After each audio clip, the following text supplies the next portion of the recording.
Hello everyone. कैसे हो आप लोग? आई होप आप सभी अच्छे होंगे। हम भी ठीक हैं। तो चलिए स्टोरी को स्टार्ट करते हैं। बनारस। बनारस जो है आकृति के घर में सबका दिल जो है उदास था। खास करके आकृति के माता पिता की। एक्चुअल में आकृति अनया और रिया और प्रिया को आए हुए लगभग 1 हफ्ते हो चुके थे। और वो अब लोग वो सब पुणे जा रहे थे क्योंकि अनया पुणे से बिलोंग करती थी। हालांकि उत्तराखंड तो ठीक है, लेकिन वो लोग बचपन से वहीं पे रही थी, तो वो लोग वापस जा रहे थे। और इसीलिए आकृति की फैमिली बहुत उदास थी। इतने दिनों से इस घर में ये लोग थे, काफ़ी अच्छी लग रही थी। और अपनी बेटी से दूर होना किस माँ बाप को अच्छा लगेगा। आकृति अब अपने ससुराल जा रही थी और इसीलिए घर का माहौल बहुत ही ज़्यादा इमोशनल था। बाहर लगभग 4 गाड़ियाँ खड़ी थी। सामान वगैरह जो भी थी, बैग्स वगैरह सब रखे जा रहे थे। काफ़ी सारे बॉडीगार्ड्स आए हुए थे, बहुत सारे। और बॉडीगार्ड्स के कार उस मोहल्ले से कुछ दूर पर लगभग 10 से 12 गाड़ियाँ खड़ी थी। मतलब कह सकते हैं कि ऑफिशियली ये लोग अपने अवतार में, कहते हैं ना कि अपनी आइडेंटिटी जब रिवील होती है ना, तो खुलकर लाइफ जीनी है। सबको दिखानी है कि हाँ, हम भी किसी से कम नहीं है। हम लोग कितने में मतलब कितने अमीर हैं या क्या है, मतलब दिखावा। खुलकर सामने आना सबके सामने कि अब हमें पूरी दुनिया को दिखानी है कि आखिर ठाकुर परिवार क्या चीज़ है। और ये सब दादाजी का किया जा रहा था क्योंकि वो चाहते थे उत्तराखंड को डेवलप करना। और ये तभी होगा जब वो अपना हर एक चीज़ दिखाएंगे। होता नहीं है कि हाँ, हम किसी से कम नहीं है। इन्वेस्टमेंट वगैरह लगेगी तो लोग जुड़ेंगे, और लोगों को जोड़ने के लिए खुद को पूरी तरह से रिवील करना होगा। पूरी तरह से तो नहीं कह सकते, लेकिन हाँ, कुछ हद तक तो करनी पड़ेगी ना। लोगों की नज़र में आनी होगी, अपने बिजनेस को सामने करना होगा कि लोग उससे जुड़ें, उन्हें जाने। तो जाहिर सी बात है, इनकी जो कंपनी थी, जो सीक्रेट तरीके से इनके पापा अपने लोगों के द्वारा चलाई जाती, इनके रिश्तेदार जो कंपनियों में काम करते थे, जहाँ के सीईओ थे, कितने बिजनेस थे, वो धीरे धीरे करके दुनिया की नज़र में सामने आने लगी थी। और सबको पता चल चुका था धीरे धीरे करके कि वो किस खानदान से ये सारे बिजनेस बिलोंग करते हैं। और लोग जुड़ने के लिए अपना प्रपोजल भेजना भी ये स्टार्ट कर चुके थे मेल के जरिए। ये तो होनी थी और काफ़ी अच्छी बात थी। अगर ये सारे लोग जुड़ते हैं तो उत्तराखंड को डेवलप करना बहुत आसान हो जाएगा। और ये एक प्लानिंग के तहत की जा रही थी। और ये वही वक्त था जब ये लोग पुणे वापस लौट रहे थे। उनकी एक ऐसी हवेली जहाँ पे आज तक अनाया गई नहीं थी। ये एक ऐसी हवेली थी जिसके बारे में सोच कर बनाई दी थी कि फ्यूचर में पूरी फैमिली यहीं पर रहने वाली थी। और वो वक्त भी आ चुका था। आकृति की विदाई का टाइम हो जाता है फाइनली। आकृति अपनी माँ के गले लगी हुई थी। उसकी माँ रो रही थी। अपनी बेटी से दूर होना बहुत तकलीफ दे रहा था। वहाँ पे खुशबू और शिव्या भी आ चुके थे अपने दोस्त को जाते हुए देखने के लिए। अब क्या कर सकते हैं, मुलाकात करनी थी आखिर। कब तक कब तक मुलाकात होगी दोबारा, किसी को कोई नहीं पता था। आकृति कहती है, माँ आप क्यों रो रहे हो? मैं वापस आ जाऊँगी ना, या तो आप लोग भी आ जाना। मैं पुणे तो कोई ज़्यादा दूर तो है नहीं। आप क्यों परेशान हो रहे हो? मैं बिल्कुल ठीक हूँ और सब मुझसे बहुत प्यार करते हैं। तो आकृति की माँ कहती है, मुझे अच्छे से पता है, मैंने देखा भी है, सब बहुत प्यार करते हैं। मेरी बेटी बहुत खुशनसीब है जो ऐसा परिवार मिला। उसके पिता भी आते हैं, उसको हक करते हैं। उनकी आंखों में भी नमी थी अपनी बेटी से दूर होने का, लेकिन कहीं ना कहीं खुशी भी थी। यार इतने अच्छे परिवार मिले, क्या चाहिए इंसान को लाइफ में। और उसकी छोटी बहन आती है और आकर अपनी दी के गले लग जाती है। वहाँ पे अनाया आती है, इन सबको रोते हुए देख कर कहती, अरे मम्मी पापा आप क्यों रो रहे हो? ठीक है ना, नहीं भेजना चाहते कोई बात नहीं, रख लो आप अपनी बेटी को। ये सुनते ही आकृति उसको घूर कर देखती है। तब जाकर अनाया आगे कहती, मैं भी रहूँगी ना, जाहिर सी बात है। अब जहाँ पे लाइफ पार्टनर यानी मेरी वाइफ रहेगी, वहीं पर मैं भी तो रहूँगी ना। तुम ऐसे मत घूरो, मैं तुम्हें छोड़ कर नहीं जा रही। ये सुनते ही आकृति के माता पिता के चेहरे पर स्माइल आ जाती है। और खुशबू और भी अपने मुंह पर हाथ रख के हंसने लगते हैं। मतलब इतना डर। आकृति ने एक बार घूर कर देखा और वो डर गई। पीछे से अनाया की माँ आती हुई कहती, हाँ बेटा बहुत अच्छे, हाँ घर जमाई बन के रहनी है। मम्मा देखो ना, मम्मी पापा रो रहे हैं। तो मैं बोल रही थी कि आकृति की माँ कहती है, ऐसा कुछ नहीं है, ऐसा कुछ नहीं है, इतने दिनों से हम सब साथ में थे ना, तो ज़ाहिर सी बात है, अब आप सब लोग जा रहे हो तो नॉर्मल है ना, खालीपन, ये घर पूरी तरह से खाली हो जाएगा। हाँ ठीक है बहन जी, ऐसी बातें नहीं है। और रही बात आपकी, तो हम बोल रहे थे कि आप भी क्यों ना पुणे शिफ्ट हो जाओ। वहाँ पर भाई साहब कोई बिजनेस कर लेंगे या फिर हमारे साथ ही रहकर बिजनेस कर लेंगे। आकृति के पापा कहते हैं नहीं ऐसा नहीं है, आपको पता है मेरी जॉब है, गवर्नमेंट जॉब है ना आकृति के पापा को, तो छोड़कर जा नहीं सकते हैं। हाँ लेकिन 3 साल बाद उनकी रिटायरमेंट हो जाएगी। वो कहते हैं कि मेरी 3 साल बाद रिटायरमेंट हो जाएगी।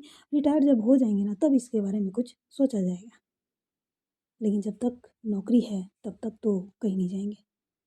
तो अनाया की माँ कहती है हाँ तो ठीक है, ये तो अच्छी बात है, तो आप रिटायर के बाद वहाँ पे शिफ्ट होने के बाद बारे में सोचिए, पूरी फैमिली एक ही जगह पे रहेगी, अच्छा लगेगा, बच्चे भी खुश रहेंगे। तो आकृति की माँ जो है ना कुछ नहीं कहती, वो चुपचाप उनकी बातें सुनती है और उसके बाद जो है फाइनली आकृति को लेकर वो बाहर निकलती है। आकृति के भी आंखों में आंसू थे, अनया ही देखती है लेकिन कह नहीं पाती कुछ, क्या बोले वो, माँ बाप से दूर होना इतना आसान थोड़ी होता है। आकृति को गाड़ी में बिठाई जाती है, अनया भी दूसरी साइड बैठती है, लेकिन अनया आकृति की छोटी बहन से कहती है छोटी, तुम्हारे पास सिर्फ ये लास्ट रह गया है, यानी कि 3 महीने बाद तुम्हें पुणे शिफ्ट होनी है। तो आकृति की बहन भी कहती है हाँ हाँ जीजू आप टेंशन ना लो, मैं बहुत अच्छे से एग्ज़ाम दूंगी और अच्छे रिजल्ट आएंगे और मैं पुणे, पक्का मैं पुणे शिफ्ट हो जाऊंगी, आपके साथ ही रहूंगी, आप मेरा एडमिशन करा देना। हाँ नया खुश हो जाती है और कहती है हाँ ये हुई ना बात, कुछ चीज़ की ज़रूरत हो ना तो बिना झिझक मुझे फ़ोन कर लेना, ठीक है, और हक से मांगना कि मुझे ये चाहिए, सोचना नहीं है। आकृति की बहन हाँ में सिर लाती है और कहती है बिल्कुल मैं नहीं सोचूंगी। तभी अनया को कुछ याद आता है, वो अपना पर्स निकालती है अपनी जेब से, उसमें से एक कार्ड निकालती है।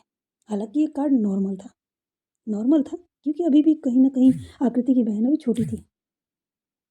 तो वो कार्ड उसकी तरफ बढ़ाते हुए कहती है ये लो बच्चा, इसमें ना हर महीने की लिमिट है 1 लाख रुपए, जहाँ तुम्हें ज़रूरत हो जो चीज़ चाहिए होगी तुम बेझिझक ले लेना, लेकिन हाँ अपने दोस्तों के सामने या किसी के सामने इस चीज़ का कभी भी घमंड मत करना और ना ही किसी से कहना, ठीक है, क्योंकि पैसा ऐसा चीज़ है कि अच्छे इंसान को भी बुरा बना देता है लोगों की नज़र में। संभल के रहोगे तो ये बहुत अच्छा है, आपकी ज़रूरत को पूरा करेगा, आप जो चाहोगे वो मिलेगा, लेकिन उस चीज़ का घमंड मत करना कभी भी।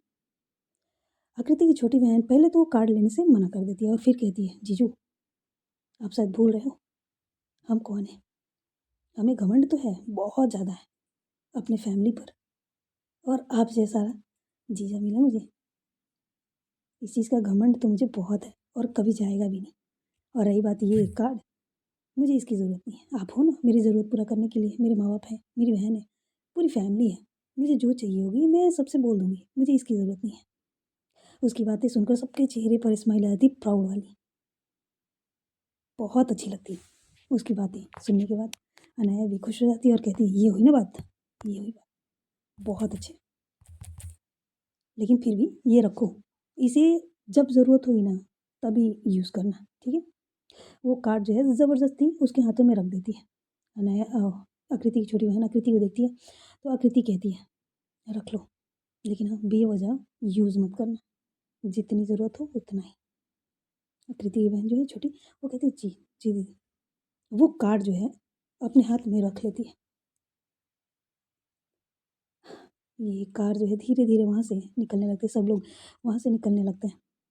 अनाया सबको बाय करती है और वहाँ से उनकी कार निकल जाती है और पीछे उनके माँ बाप दादा दादी के कार थे। सभी जो है गले मिलते हैं एक दूसरे को और अपना एक दूसरे का ध्यान रखने की कहकर वो लोग भी कार में बैठ जाते हैं।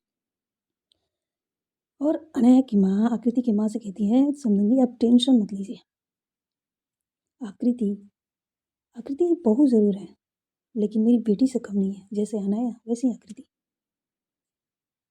जो अनाया है मेरे लिए वही आकृति भी है मेरे लिए, दोनों में कोई अंतर नहीं है। तो आप कुछ भी मत सोचिएगा अपनी बेटी को लेकर, आप टेंशन फ्री रहिए। आकृति की माँ हाँ में सिर लाती है, अनाया की माँ उन्हें हक कर लेती है और हक करके वो भी अपनी कार में बैठ जाती है और सारी कारें वहाँ से निकल जाती हैं। उनके जाने के बाद आकृति की माँ के जो आंखों में आंसू रुके हुए थे वो गालों से होके लुढ़क कर नीचे आ जाते हैं। ये देखकर जो है उनकी बेटी, छोटी बेटी उनके पास जाती है और उनके आंसू को पोंछते हुए कहती है, माँ आप क्यों रो रहे हो? आपको तो खुश होनी चाहिए। देखो इतना अच्छा परिवार मिला, सभी लोग कितने अच्छे हैं माँ, इतने दिन साथ में थे, लगा ही नहीं कि ये लोग इतने अमीर हैं। और अमीर तो छोड़िए, घमंडी ज़रा भी नहीं। मुझे दीदू की जीजू भी बहुत अच्छे लगे और फैमिली तो क्या ही कहना माँ।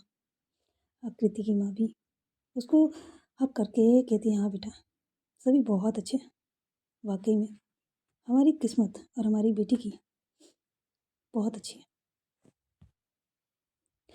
ये बोलकर वो लोग भी घर के अंदर आते हैं। वो जो कार्ड थी जो अनय ने दे रखा था वो अपनी माँ की तरफ बढ़ाती हुई कहती है, माँ ये आप रख दीजिए, जब ज़रूरत होगी तो यूज़ करेंगे और मेरे पास रही तो कहीं खो ना जाए। आकृति की माँ कहती है, ठीक है। वो ले लेती है और वो ले जाकर कबर्ड में रख देती है। और वहीं दूसरी तरफ कार में सभी जो है कार में बैठे हुए थे, सबके चेहरे पर स्माइल थी, सभी जो है अपने अपने कार में बैठे थे। जैसे कि अनया और आकृति एक कार में, ड्राइवर कार ड्राइव कर रहा था, और फिर रिया और प्रिया, उसके बाद दादा दादी, उसके बाद मम्मी पापा। यहाँ पे 4 कारों में 4 लोग, 4 कपल्स थे और बाकी के बॉडीगार्ड्स के कार थे।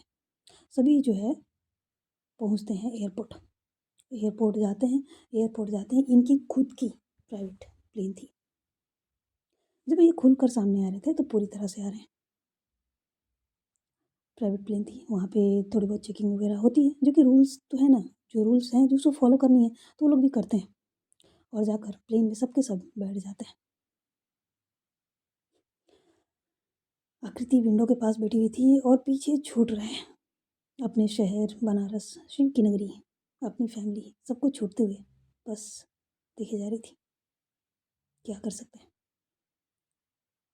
जानी पड़ती है, सबको जानी पड़ती है।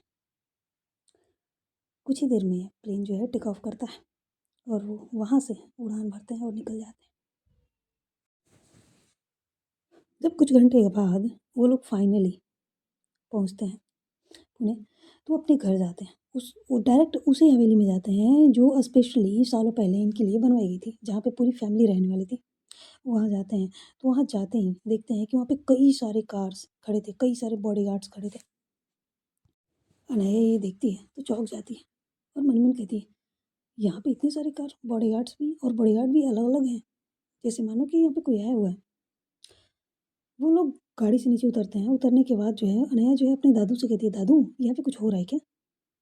और यहाँ पे इतने सारे बॉडीगार्ड्स, और ये अलग अलग क्यों हैं, जैसे मानो कि कई परिवार के बॉडीगार्ड हों। तो दादू कहते हैं, चलो अंदर बात करते हैं। सभी जो है अंदर जाते हैं। अंदर जैसे ही कदम रखते हैं ना, बहुत बड़ी हॉल थी, बहुत बड़ी। और वहाँ पर लगभग 50 से भी ज़्यादा लोग थे, और सभी जो है दादाजी की उम्र के थे, कुछ कुछ पापा की उम्र के थे, कुछ महिलाएं थी, और कुछ अनाया और रिया की उम्र के भी लोग थे, जिसमें लड़कियों की संख्या ज़्यादा थी, लड़कों की कम। जैसे मानो कि अगर वहाँ पे इनकी उम्र के 15 लोग भी होंगे तो उनमें से लगभग लड़कियाँ थीं 8-9, ज़्यादा ही थी, और लड़के कम थे। सबकी नज़र जब दरवाजे पे पड़ती है तो सभी जो है खड़े हो जाते हैं। दादाजी को देखकर सभी अपने सिर झुका लेते हैं। लेकिन जो लड़के लड़कियां थे ना, उनके एक अलग ही एटीट्यूड था। वो चुपचाप खड़े थे। उनके माता पिता उन्हें इशारे कर रहे थे, जैसे मानो कि झुको झुको, लेकिन नहीं, मजाल है, उनके अंदर एक अलग ही घमंड पल रहा था। ये सब उन बड़े परिवारों में से थे जो इंडिया की अच्छी खासी पकड़ रखते थे, इंडिया में बिजनेस के मामले में बहुत अच्छे थे। तो जाहिर सी बात है उनके बच्चे घमंडी होना कोई बड़ी बात तो है नहीं। दादाजी सबको अच्छे से देखते हैं और उन बच्चों को देखते ही समझ जाते हैं कि ये किस तरह के बच्चे हैं। वो आते हैं और आकर हॉल में ही एक बड़ी सी सोफ़ा लगी हुई थी, सिंगल सोफ़ा, उस पे जाते हैं और जाकर बड़े ही आराम से बैठ जाते हैं, एक राजा की तरह। उनके बैठते ही वो सोफ़ा, सोफ़ा तो नहीं कह सकते यार, जैसे मानो कि ये किसी राजा का ही चेयर हो, सिंहासन।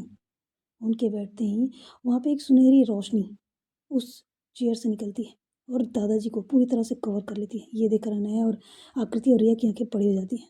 तो पापा कहते हैं, ये चौंको मत, ठीक है? ये उत्तराखंड के ही हमारे राज सिंहासन है, जिसमें गुरु जी के आशीर्वाद से कुछ शक्तियाँ हैं इसके अंदर। इस पे जो भी बैठता है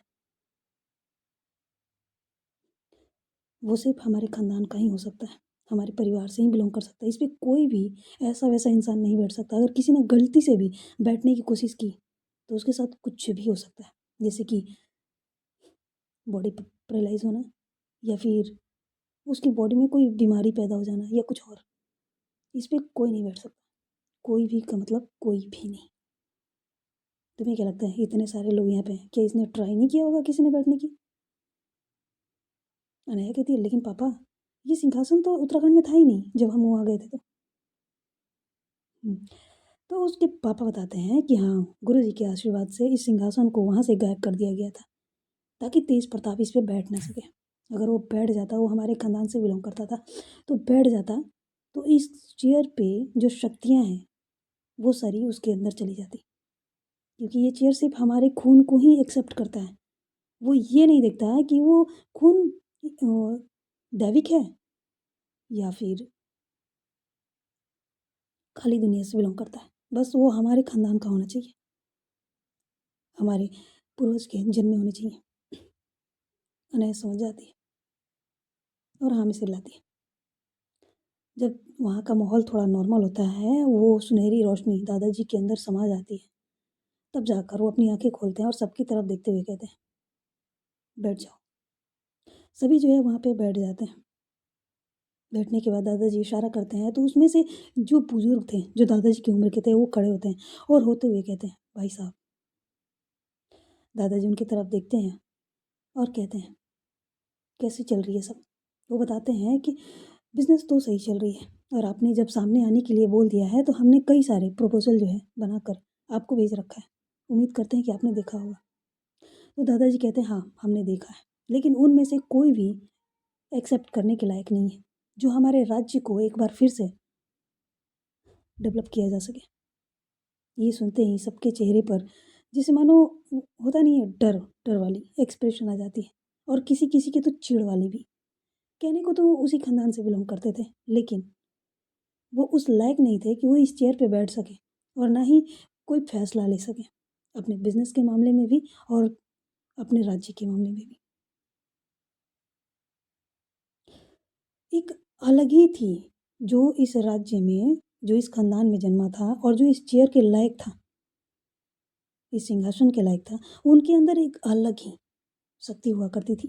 दादाजी नॉर्मल इंसान थे, ठीक है, नॉर्मल थे, लेकिन कहीं ना कहीं उनके अंदर भी वो पावर थी, लेकिन उन्होंने कभी यूज़ नहीं किया। वो अपने आप को आम इंसान ही दिखाते रहे। हाँ, अनया के पापा में कोई शक्ति नहीं थी, कोई भी नहीं, वो एक आम इंसान थे। और उनके बाद रिया, रिया में भी थोड़ी बहुत थी, लेकिन अनया, अनया तो एक शिवांश थी।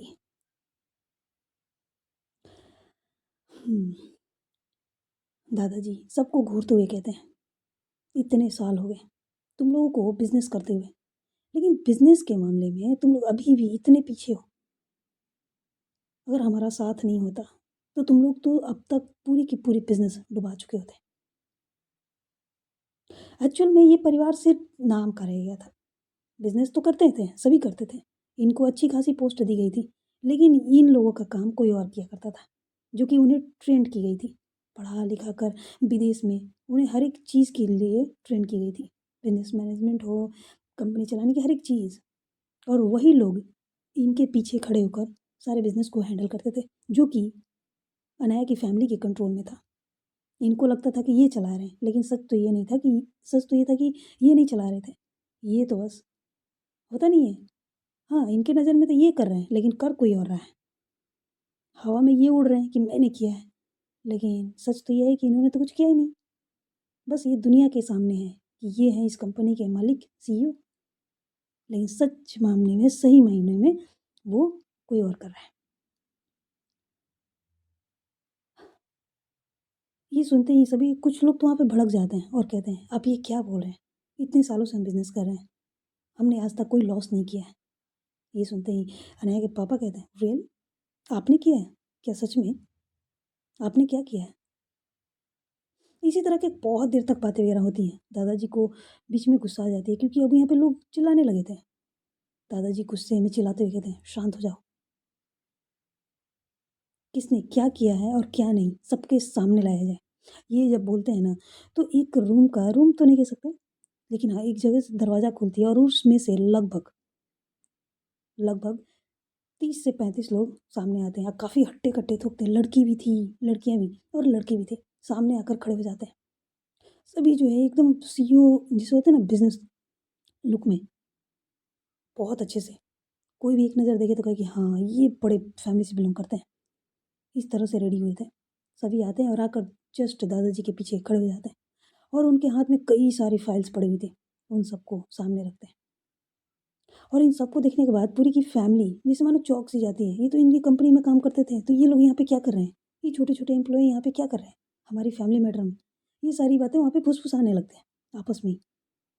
ये सुनते ही दादाजी चिल्लाते हुए कहते हैं, "ये वही लोग हैं जो तुम्हारे पीछे रहकर इस सारी कंपनीज़ को चला रहे थे। तुम लोगों ने बस तुम लोग नाम के हो। आज तक तुम लोगों ने एक भी प्रोजेक्ट हासिल नहीं किया अपने बलबूते पर।" ये सुनते ही वहाँ लोगों की आँखें बड़ी हो जाती है और गुस्सा तो क्या ही कहना, क्योंकि किसी को कानो-कान खबर नहीं थी ना कि ऐसा भी कुछ हो रहा है। अब गुस्सा आना तो लाज़मी था, उन्हें लगता है कि उन्होंने किया है। दादाजी सारी बातें रखते हैं, कुछ वीडियो फ़ोटोज़ दिखाई जाती है, उन सब चीज़ों को देखने के बाद सबके सिर जो है झुक जाते हैं और मान लेते हैं कि हाँ, उन्होंने कुछ किया नहीं है, लेकिन फिर भी गुस्सा तो गुस्सा होती है ना। इतनी बड़ी फैमिली से बिलॉन्ग करने के बाद भी उनको ऐसे ट्रीट किया जा रहा है जैसे कि वो कुछ है ही नहीं, लेकिन वो कुछ कह नहीं सकते थे। जिस सिंहासन पे दादाजी बैठे हुए थे, वो सिंहासन कोई आम सिंहासन नहीं थी। वहाँ पे बैठा हुआ इंसान किसी को मौत की सज़ा भी दे देना, तो उसे खुशी-खुशी माननी पड़ेगी। अगर उसने ऐसा नहीं किया तो उसकी पूरी फैमिली को बर्बाद कर दिया जाएगा। इसीलिए वो सभी जो है चुप थे और कुछ टॉपिक पे बातें वगैरह होती हैं। उत्तराखंड से रिलेटेड और भी प्रपोज़ल जो है उन लोगों ने बना रखा था जो कि पीछे रह के काम करते थे। वो लोग दिखाते हैं तो दादाजी को उनमें से लगभग 5 प्रोजेक्ट जो है पसंद आती है, जो कि वहाँ के डेवलप में काम आने वाली थी। दादाजी बताते हैं कि राजमहल में अब कोई नहीं रहेगा। सबके चेहरे मतलब होता नहीं है कि शॉक में चौंक जाते हैं सब, क्योंकि प्लान तो यही था कि वहाँ पे जाएँगे, कुछ दिन रहेंगे और वहाँ के डेवलप में हेल्प करेंगे। तो दादाजी कहते हैं नहीं, हमारे राजमहल में कई सारे एंटीक सामान रखे हुए हैं, सालों पुरानी, 1 सदी अभी हो चुकी है। 100 साल पुरानी चीज़ें भी कम नहीं होती हैं और उससे पहले से ही हमारा राजमहल है। ये कहानी तो स्टार्ट हुई 100 साल पहले, लेकिन हमारा राजमहल 7-8 साल पहले से, तो वहाँ की हर एक चीज़ एंटीक जितनी भी चीज़ें रखी हुई हैं, सब बहुत-बहुत ज़्यादा कीमती है। तो हम चाहते हैं कि उसको एक म्यूज़ियम बना दिया जाए और वो सारी एंटीक चीज़ों को वहाँ पे शो में रखी जाए। लोग आएँगे, देखेंगे। इससे बहुत सारी चीज़ें होंगी, इनकम भी होगी और वहाँ पे राजमहल का अच्छी खासी देखभाल भी हो जाएगी। होता नहीं है, म्यूज़ियम बन जाएगा तो ज़ाहिर-सी बात है, वहाँ पर डेवलपमेंट और बढ़ जाएगी ना। और दादाजी की कही हुई बातें भी सही लगती है सबको। आखिर राजमहल में रहने से कोई फ़ायदा तो है नहीं। अगर वहाँ रहेंगे तो कुछ ना कुछ प्रॉब्लम होते रहेंगे, क्योंकि वहाँ की हर एक चीज़, वहाँ का एक दीवार की ईंटें भी है ना, वो भी एंटीक से कम नहीं है। इतने बड़े राजमहल में रहना, सबको यही लगती है। अनन्या भी कहती है, हाँ, ये आइडिया अच्छा है। अगर उसे हम म्यूज़ियम बना दें, तो इनकम सोर्स तो बढ़ेंगे ही बढ़ेंगे और टूरिस्ट जो लोग यहाँ के बारे में गलत चीज़ें, नेगेटिव ऊर्जा, ये सारी चीज़ों के बारे में बातें करते हैं और वो लोग खुद आने लगेंगे, तो इन सारी चीज़ों को कवर किया जा सकता है। ये सब लोग धीरे-धीरे करके भूल जाएँगे। सभी जो है उसकी बातों को समझते हैं और हाँ में सिर हिलाते हैं। उसके बाद जो है वहाँ पे क्या-क्या बनानी चाहिए, उस टॉपिक पे बातें होती हैं, जैसे कि कॉलेज, स्कूल, हॉस्पिटल, उस एरिया को पूरी तरह से डेवलप करनी है और धीरे-धीरे बस्ती बसानी है, ताकि लोग वहाँ पे खुलकर रह सकें बिना डर के साए में। और हम हमारे लिए भी एक बंगला बनाने की तैयारी की गई है। दादाजी कहते हैं कि वहाँ पे शायद काम लग भी गया होगा और हम वहीं पे रहेंगे और बाकी की फैमिली वालों को कहते हैं कि आप जिस जगह पे हो, आप वहीं पे रहकर कंपनी पे जैसे अब तक चल रहा है, बिल्कुल वैसे ही चलेगा। दुनिया के सामने भी आनी होगी तो ये लोग नहीं आएँगे, आप लोग को ही आनी होगी। ये पीछे रह के काम करते हैं और पीछे रह कर ही काम करेंगे। इनके पीछे जितने भी लोग थे, सबके चेहरे पे मास्क थे, आँखों में चश्मा था, कोई इनका फेस देख नहीं सकता था, कोई भी नहीं।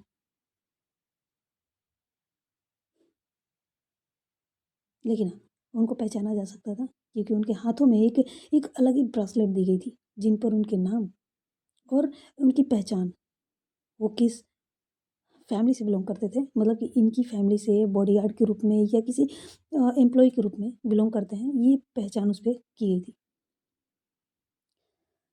इसी तरह वक्त निकलता है।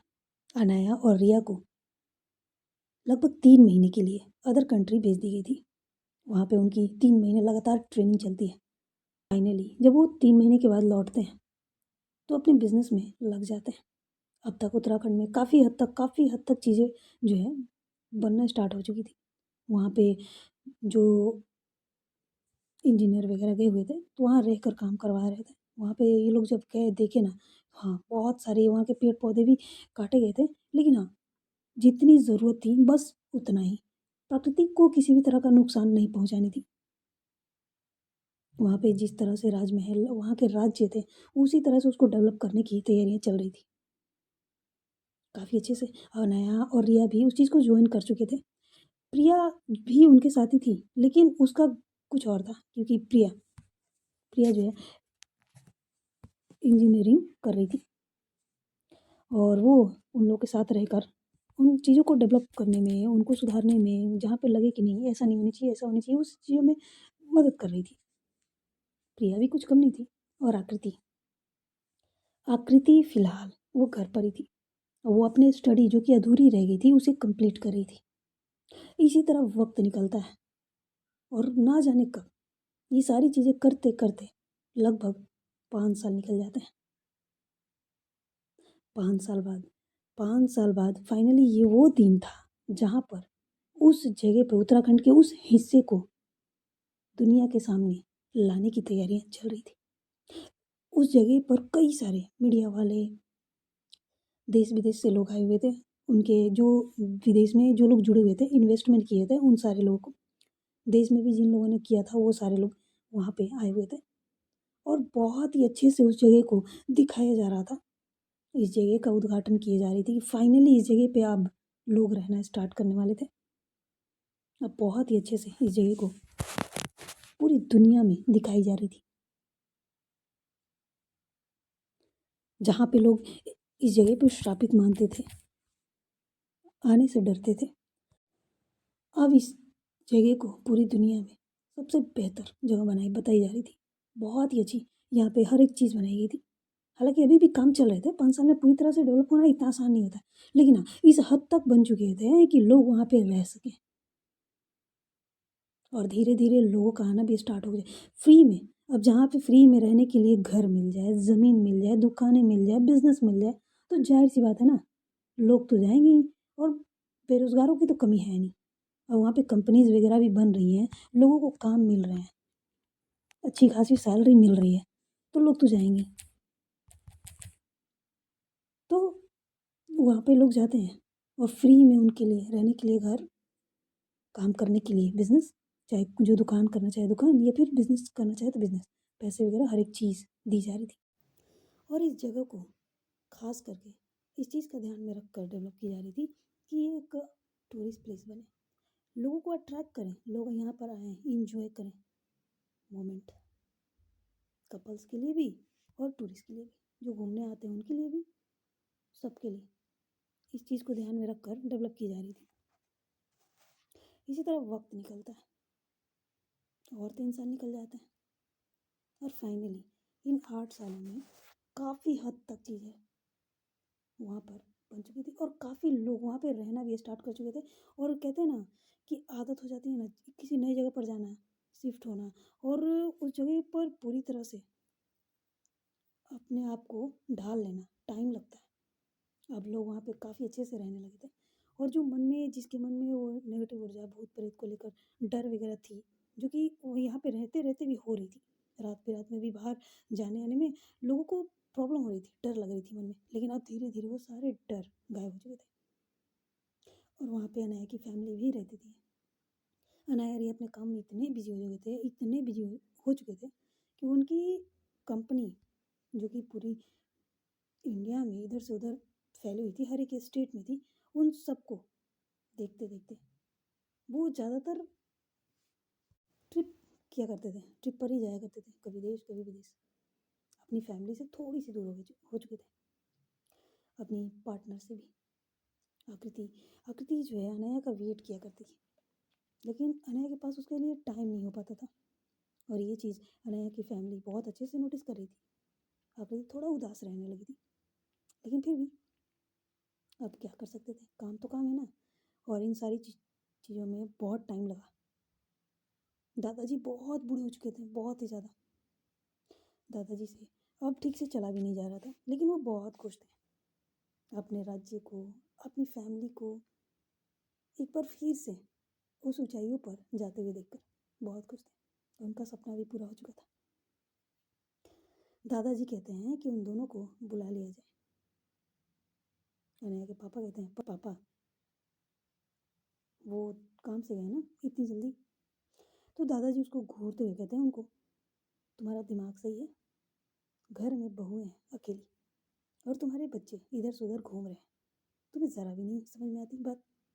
हाँ ठीक है, वो काम से गए, लेकिन काम तो होते रहेंगे ना। और लोगों को भेज कर काम करवाओ ना, इतने सारे लोग हमने क्यों पाल रखे हैं सिर्फ खिलाने के लिए? अनया के पापा कुछ नहीं कहते। अनया की माँ भी कहती है, हाँ पापा जी, हम भी तो यही बोल रहे थे ना। आपको पता है आकृति कितना उदास रहती है?